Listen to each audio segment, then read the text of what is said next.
Hey guys, welcome. This will be season two, episode three. With me today, guys, I have my brother Justin J Bomb. Here we're talking about fandom and we're talking about that overlap with DNI and sports. So happy to have Justin here on the show with me today. Justin, say hi. Hi guys, glad to Awesome. be on the So show. great to have you. Really, we want to get to know your background as a former athlete, Mhm. your relationship to sports as a fan, and how that kind of intersects with the cultural movement that we're experiencing in the sports industry right now. So let's start it off. Let's dive right into what's your relationship with sports as a fan? As a fan, yeah, I'm a big sports guy. It's really heavily involved in my life. I follow every league from NFL, NBA, MLB, you name it, I follow it. Follow the news, any new rules, big signings, anything that really happens in the league, I follow and I know about. Um, so it's pretty heavily involvement into my life. Nice. And how do you think you became such a devoted sports fan? Were you always like this? How did this come about? I just grew up playing sports, obviously, as you know. Like I've played countless sports, tried everything, and I just like the whole strategy behind sports. There's so much behind the scenes that actually occurs, and it's just really fun experience and something to be a part of. Yeah, that's awesome. Do you have a specific league that you're like more of a fan of than another? Probably NHL, mainly because hockey was my main sport growing up. Uh, I've really come to like the NFL. I like that the season's only 16 games, or 17 this year, which allows you to really like each game has so much more importance to them, Hmm. and there's so many factors that play into having a successful team in the NFL compared to other leagues. Yeah, no, exactly. So in terms of like you as a fan, are you like what kind of fan would you say you are? Like are you like diehard for certain teams? Do you like love a bunch of teams in a bunch of leagues? How's that work? I'm definitely a diehard fan in like every league, and I have like select teams that I really love, and then teams that I just randomly hate for some reason. I feel like That's that's everyone, but like you just randomly have something about the team just doesn't feel right with you, and I feel like that happens a lot. Um, that's pretty much how I decide what teams I like. Just kind of feel, watch a couple games, see how I feel with the team, how the fans are, stuff like that, the atmosphere around it, stuff like that. yeah, okay. So what teams are your teams and what teams do you just happen to hate? Okay, so NHL, Leafs, MLB, Blue Jays, well, the Toronto teams, and then for NFL, we got the Chiefs, Casey. KC. We are losing right now, which is very sad, but we'll always rock with them, highs and lows. Part of being a fan. Right? That's what you do. I mean, if you're a Leafs fan, I guess you can really Oh say you're yeah, a I'm diehard used to it. fan. I'm used to it. It's No, nothing new. exactly. Nothing new for sure. No, that's awesome. Okay, so let's talk about now your relationship to fandom. You said it stemmed from you being an athlete and growing up as an Yeah. athlete. So how do you think what do you think that impact is of your experience? Does maybe your relationship with sports from an athletic perspective, did that influence kind of which teams you like or what kind of fan you are? I don't think it really changed what teams I particularly like. I think that's just that would have like this. I would have liked the same teams regardless if I was an athlete or not.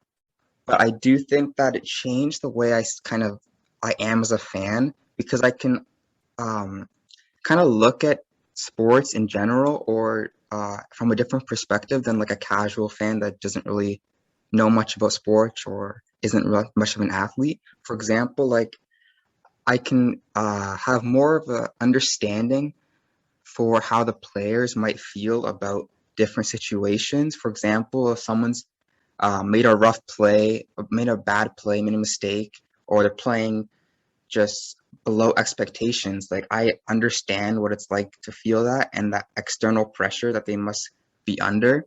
And then so I kind of sit back. I'm not the type of fan that'll just like trade this guy, he's playing bad, trade this guy, because you don't really know what the players are going through, and they understand that they're not performing to the level that they're supposed to be performing to. But hopefully they'll be able to turn that around. So I feel like a lot of casual fans, they'll just see something and they're like, oh, this guy sucks. Let's just get him out of here. But more people that have experienced it themselves understand um, where these mistakes might be coming through or what these players are going through and stuff like that. No, 100%. I think you're right. Like we know being athletes what exactly that looks like. So we kind of know Yeah. there's more to the story when it comes to whatever's on the field or on the ice, right? You have to Yeah, there's consider the always whole more to thing. the story. Yeah, Always more to the no, story. exactly. So when let's talk about a little bit of as an athlete, Hmm. do you think there's sort of a more profound relationship you have as a fan than if you weren't an athlete?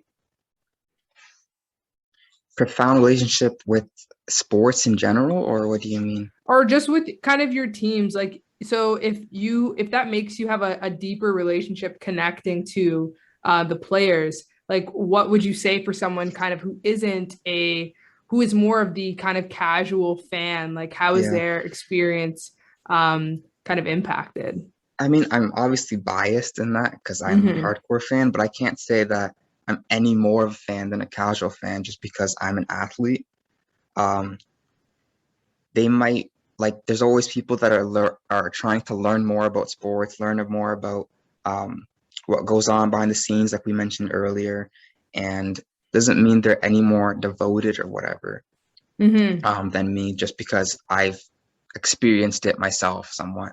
No, no, exactly. So how do you keep track of all these teams and all these leagues? Honestly, I don't know. It's pretty, whenever I tell people I follow all these different sports, they're always confused as to how I manage to maintain all this. But yeah, I just have um like like apps for each of the teams, follow each of their social medias. I'm in each one of the Reddit forums for each team. Like I'm always keeping up with everything. Keep follow all my favorite players on the leagues. I don't know. I feel like if it's something you really enjoy, you'll allow yourself to spend more time, like allocate more time to that thing. Really. Yeah, I think also you just have a natural aptitude for following this kind of thing Probably, because yeah. yeah, because like I'm a big sports fan and I love to have all the news, but like even getting my sports newsletters every day in my Hmm. email, I'm like, hey, that's enough. Yeah. So I commend you for that. Okay, so let's talk about the kind of elephant in the room, which is the Bipaw cultural movement that's been Hmm. going on in sports, especially since the pandemic. It's not a secret that since George Floyd died, there was just a spring of Yeah. controversy, of movement, Change. of challenging, of change, exactly, in sports. So, first, let's talk about what was your experience just digesting everything that was going on? Obviously it was kind of hard to see. Like I feel like there's two sides of it. Like one part of it is like it's kind of hard to see and you hate that this is something we have to go through. But the other side is like I'm glad that this is finally being talked about and changes are starting to occur in like I don't know how long it'll take, maybe 5 years from now. The outlook of each of these leagues and all these perceptions of are going to be completely different than what it is now, which is obviously awesome to see. So I think for the most part, it's all good. It's just really difficult and not difficult. That's not a good way to describe it. It's more so um, like, why did it take this long for us to have to seek change? That's my biggest question mark or issue with it, to be honest. Honestly, I completely agree because one thing I would say even further than that is Hmm. for me, I think about also like, well, was this enough? Because, we're in a very unique time with the pandemic. When the Yeah. world goes back to normal, suddenly everyone gets busier again. Are we just Yeah. going to sort of shove this back under the rug? And then how many more deaths, murders, killings is it going to take for us to, oh yeah, get back to the point when we remember what happened to George Floyd and countless others? So that's something I also think about. But let's kind of be a little bit more optimistic and say this is really the turning point. And Mhm. if it is, completely agree. Why did it take this long? So that's really a big thing. Let's talk about now sort of its relationship, this culture movement to each of the leagues. So do Okay. you kind of think there's been sort of a different either acknowledgement or effort in pursuing this culture of movement across the different leagues? Um, there's definitely been like different approaches somewhat. I think generally speaking, it's sort of like you said before, it's sort of too early to tell because we don't know if the leagues are going to maintain what they've been preaching and stuff like that. But NFL has done a pretty good job allowing players having different political or just societal uh, phrases on their back of their helmets. I know the NHL has been uh, trying to make strides raising awareness for like black hockey players and such. Um, and just like the Black Lives Matters movement and such. NFL, big changes. Like, for example, the recent um, resignation that was really a firing of Firing. coach John Gruden from the Mm-hmm. Raiders, who got obviously got leaked all his emails. Just a terrible person. Um, that wouldn't have happened if this got leaked, say like 2, 3 seasons ago. He would still be coaching perfectly fine right now, most likely. And then you have the Washington football team switching their obviously the whole name change thing.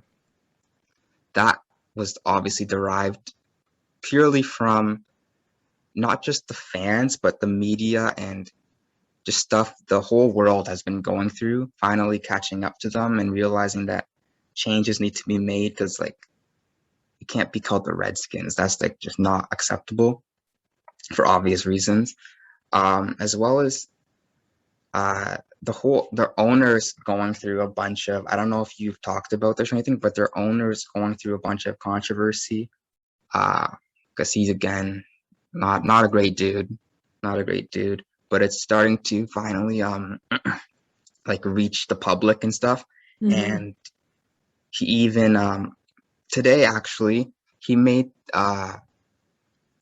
today for the game the retirement of Sean Taylor, like they retired his number today, as a way to kind of take the media off his from his face and like Mm-hmm. throw some smoke over the fire. No, exactly. Those are all kind of great things you mentioned. And like I, that's so disappointing that they're able to, just throw something out there to give them a little breathing room when it comes to the attention because no, like you should be feeling the heat. Yeah, Right? Like you he shouldn't will. yeah, and he will. And that's the truth because right now we're extremely persistent by, Hmm. continuing to have these conversations and social media is all over the place. So it's nice to know that that's going to come back around that he might be getting some breathing room now but that room is slowly going to Yeah, slowly going to get away from him. yeah. So no, that's definitely good to hear. So what do you think in terms of like you see the efforts in the NFL, you see the efforts in the NHL, Hmm. where do you think kind of the most change has to come across each league? Like where do you who what's kind of your personal like order? Personal order.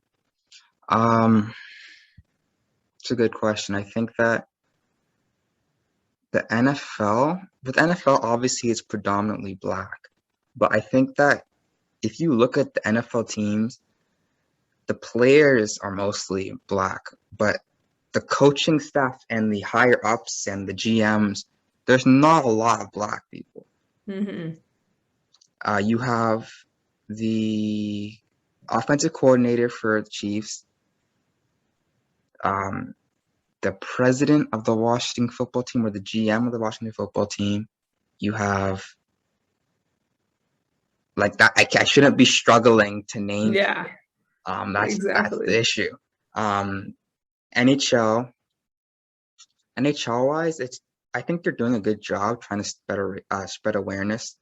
Um, again, I think across all leagues, honestly, there could be more um, minorities in general in like positions of like management positions. Mm-hmm. Positions of power, yeah. But that's like not something I think that they should force upon. For example, like I forget which league was trying to do this, but they were trying to like incentivize hiring minorities, which obviously would be good for increasing the numbers. But I don't think it's good in practice because then you're just hiring someone who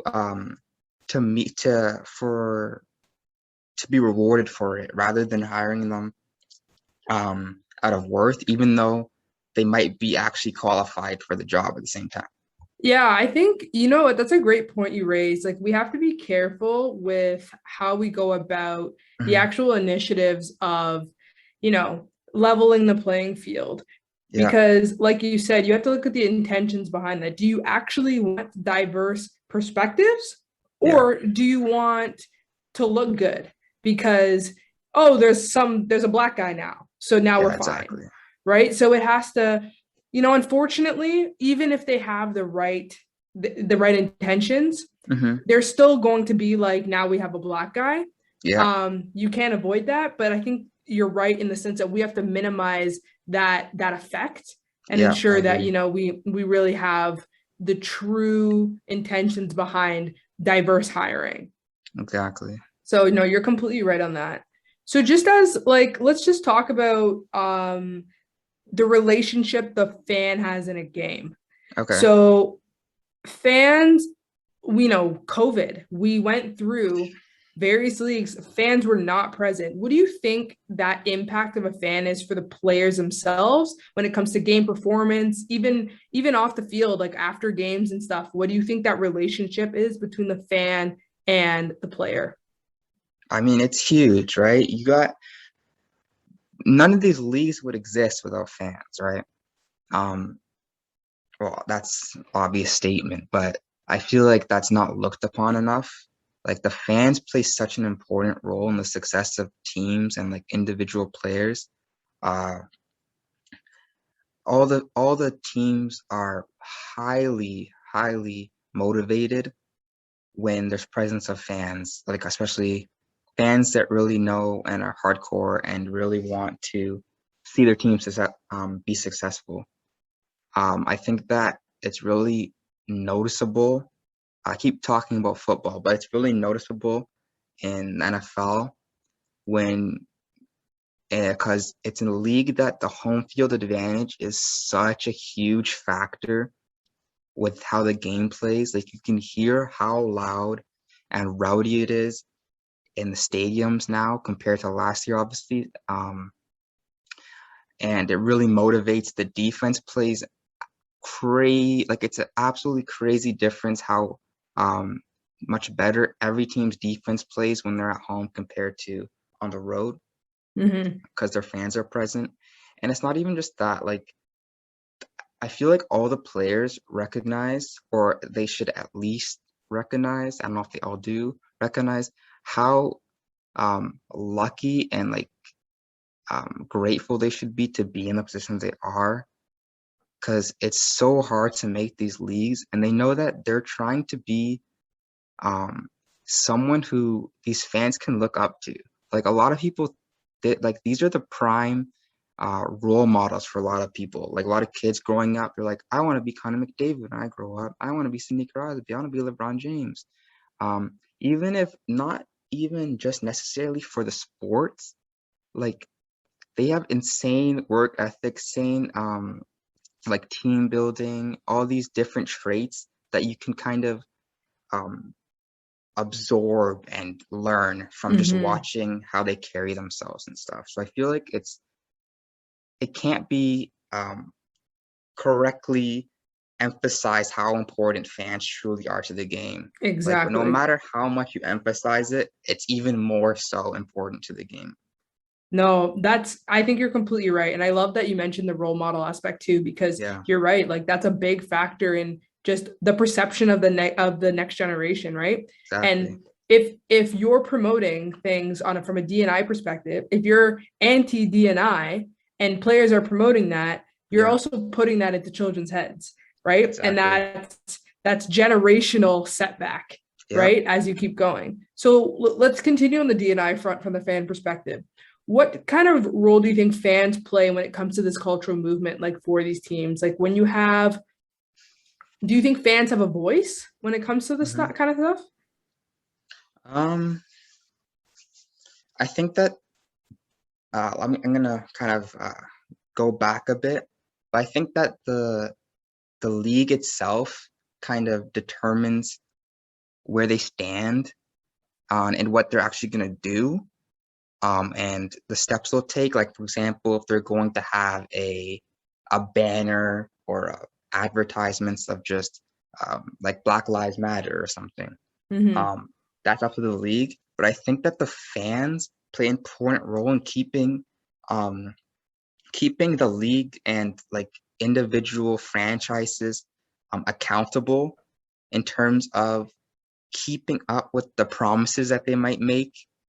For example, people might say, we're gonna try and bring in more indigenous people to our organization, whether it be players or management or just a stadium staff.